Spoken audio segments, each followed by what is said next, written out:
On the morning of September 11, 2001, 19 men armed with box cutters directed by a man on dialysis in a cave fortress halfway around the world using a satellite phone and a laptop directed the most sophisticated penetration of the most heavily defended airspace in the world, overpowering the passengers and the military combat trained pilots on 4 commercial aircraft before flying those planes wildly off course for over an hour without being molested by a single fighter interceptor.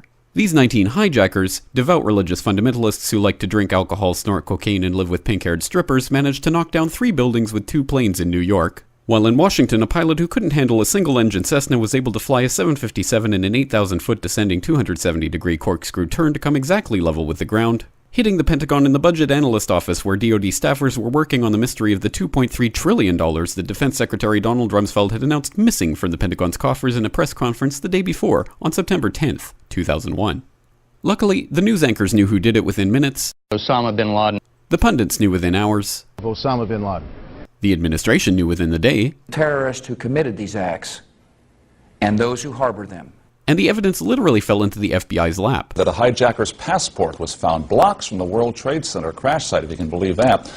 But for some reason, a bunch of crazy conspiracy theorists demanded an investigation into the greatest attack on American soil in history.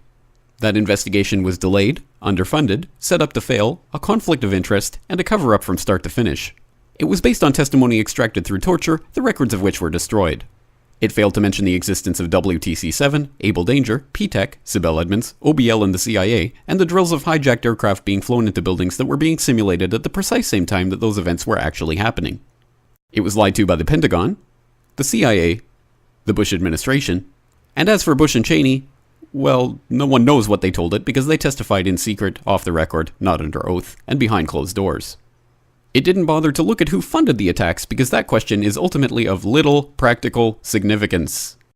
Still, the 9/11 Commission did brilliantly answering all of the questions the public had, except most of the victims' family members' questions, and pinned blame on all the people responsible, although no one so much as lost their job, determining the attacks were failure of imagination. Because nobody in our government, at least, and I don't think the prior government that could envision flying airplanes into buildings. Except the Pentagon, FEMA, NORAD, and the NRO. The DIA destroyed 2.5 terabytes of data on Able Danger, but that's okay because it probably wasn't important. The SEC destroyed their records on the investigation into the insider trading before the attacks, but that's okay because destroying the records of the largest investigation in SEC history is just part of routine record keeping. NIST has classified the data that they used for their model of WTC-7's collapse, but that's okay because knowing how they made their model of the collapse would jeopardize public safety. The FBI has argued that all material related to their investigation of 9/11 should be kept secret from the public, but that's okay because the FBI probably has nothing to hide. This man never existed, nor is anything he had to say worthy of your attention, and if you say otherwise, you are a paranoid conspiracy theorist and deserve to be shunned by all of humanity. Likewise him, and her, and her, and her, and him. Osama bin Laden lived in a cave fortress in the hills of Afghanistan, but somehow got away. Then he was hiding out in Tora Bora, but somehow got away.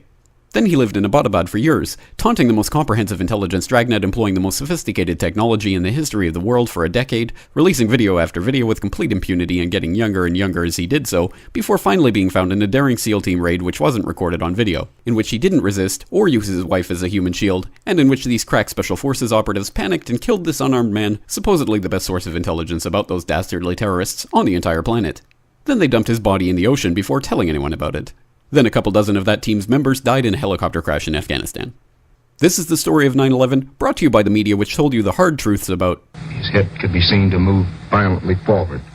And they took the babies out of the incubators. And mobile production facilities. And the rescue of Jessica Lynch. If you have any questions about this story, you are a batshit paranoid tinfoil dog-abusing baby hater and will be reviled by everyone. If you love your country and or freedom, happiness, rainbows, rock and roll, puppy dogs, apple pie, and your grandma, you will never ever express doubts about any part of this story to anyone. Ever.